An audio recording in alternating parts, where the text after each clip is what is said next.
اللہ پاک نے جتنے بھی نبی اور رسول بھیجے سب نے اپنی اپنی امت کو قیامت کے بارے میں آگاہ کیا کہ ایک دن قیامت ضرور آئے گی، لیکن وہ دن کون سا ہوگا اس کا علم کسی کو نہیں۔ قرآن مجید میں کئی مقامات پر یہ بات بیان کی گئی ہے کہ قیامت کب آئے گی یہ علم صرف اللہ تعالیٰ ہی کو ہے۔ ارشاد باری تعالیٰ ہے، یہ لوگ اب سے پوچھتے ہیں کہ آخر قیامت کی گھڑی کب آئے گی؟ کہہ دیجئے کہ اس کا علم میرے رب ہی کے پاس ہے، وہی اسے اپنے وقت پر ظاہر کرے گا۔ آسمانوں اور زمین میں وہ بڑا سخت وقت ہوگا اور وہ تم پر اچانک آ جائے گی۔ رسول اللہ کی بہت سی احادیث میں بھی آیا ہے کہ قیامت کب برپا ہوگی اس کا علم اللہ کے سوا کسی کو نہیں۔ ایک مشہور حدیث جسے حدیث جبریل کہا جاتا ہے میں بیان ہوا ہے کہ ایک مرتبہ حضرت جبریل علیہ السلام صحاب کرام کی موجودگی میں انسانی شکل میں رسول اللہ کے پاس تشریف لائے اور اب سے کئی سوالات کیے جن کے اپنے جوابات عطا فرمائے، لیکن جب انہوں نے پوچھا کہ قیامت کب آئے گی تو اپنے فرمایا، پوچھنے والا اور جواب دینے والا دونوں اس کے بارے میں برابر ہیں، یعنی قیامت کے وقت کا مکمل علم نہ جبریل کو ہے اور نہ ہی مجھے۔ ناظرین کرام، قیامت کے دن کا صحیح اندازہ تو کوئی نہیں لگا سکتا، لیکن حضور اکرم نے قیامت کے ظہور سے پہلے پیش آنے والے کچھ واقعات کا ذکر فرمایا ہے جنہیں قیامت کی نشانیاں کہا جاتا ہے۔ یہ نشانیاں قیامت کے بالکل قریب ظاہر ہوں گی۔ حضرت حذیفہ بن اسید غفاری رضی اللہ تعالیٰ عنہ سے روایت ہے کہ ایک دن ہم آپس میں قیامت کا ذکر کر رہے تھے کہ رسول اللہ ہماری طرف تشریف لائے اور فرمایا، تم لوگ کس چیز کا ذکر کر رہے ہو؟ صحابہ نے عرض کیا، ہم قیامت کا ذکر کر رہے ہیں۔ آپ نے فرمایا، قیامت اس وقت تک نہیں آئے گی جب تک تم اس سے پہلے 10 نشانیاں نہ دیکھ لو۔ پھر اپنے ان 10 نشانیوں کا ذکر فرمایا۔ ان میں دجال داب الارض شامل ہیں۔ داب الارض عربی زبان کا لفظ ہے جس کا مطلب ہے زمین پر ریننے والا جانور۔ یہ قیامت کی بڑی نشانیوں میں سے ایک نشانی ہے۔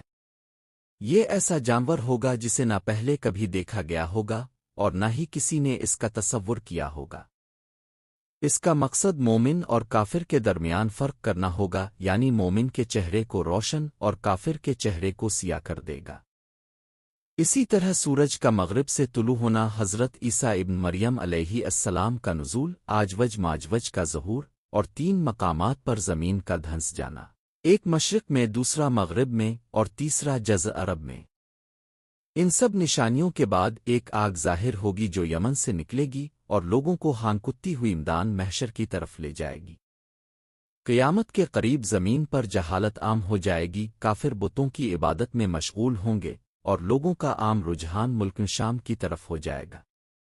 لوگوں کو شام کے حالات اچھے نظر آئیں گے اور وہ جوق در جوق شام کی طرف روانہ ہوں گے۔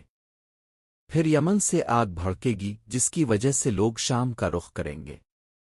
جب سب لوگ شام پہنچ جائیں گے تو آگ کا بھڑکنا بند ہو جائے گا۔ وہاں لوگ دوبارہ عیش و آرام کی زندگی میں مشغول ہو جائیں گے کہ اچانک قیامت آ جائے گی۔ حضرت سریحہ رضی اللہ تعالیٰ عنہ سے روایت ہے کہ نبی کریم بالا خانے میں تھے اور ہم نیچے باتیں کر رہے تھے۔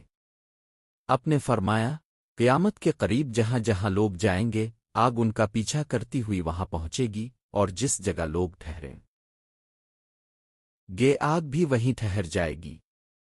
ایک حدیث مبارکہ میں آیا ہے کہ یہ آگ یمن کے مشہور شہر عدن کے آخری کنارے سے ظاہر ہوگی اور لوگوں کو بھگا بھگا کر ملک شام کی طرف لے جائے گی۔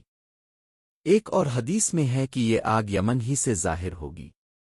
حضرت ابو ہریرہ رضی اللہ تعالیٰ عنہ سے روایت ہے کہ نبی کریم نے فرمایا، قیامت اس وقت تک قائم نہ ہوگی جب تک زمین حجاز سے آگ ظاہر نہ ہو جائے جس کی روشنی سے بصرہ کے اونٹوں کی گردنیں چمک اٹھیں گی۔ قاضی اعظ رحمہ اللہ نے فرمایا ہے کہ قیامت کی نشانیوں میں جو آگ کا ذکر آیا ہے ممکن ہے وہ ایک نہ ہو بلکہ 2 ہوں۔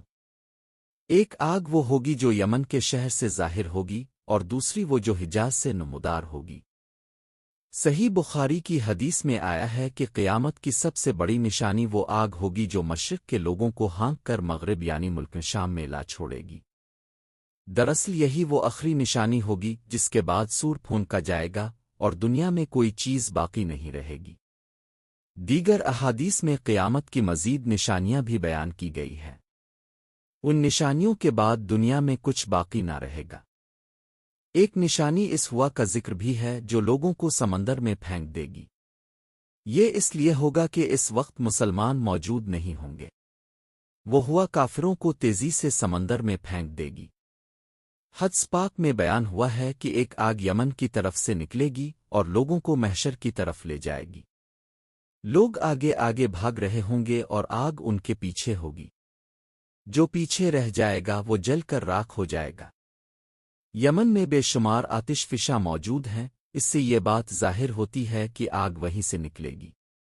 دان حشر کے بارے میں اختلاف پایا جاتا ہے۔ بعض نے عرفات کے میدان کا ذکر کیا ہے، جبکہ شام، اردن، لبنان اور فلسطین کی طرف بھی اشارہ ملتا ہے۔ کئی احادیث میں نبی اکرم نے بیت المقدس اور فلسطین کا بھی ذکر فرمایا ہے، اور وہاں دجال اور یہودیوں کے خاتمے کا بیان بھی آیا ہے۔ اللہ تعالیٰ سے دعا ہے کہ وہ ہمیں آخرت کی تیاری کی توفیق عطا فرمائے۔ آمین۔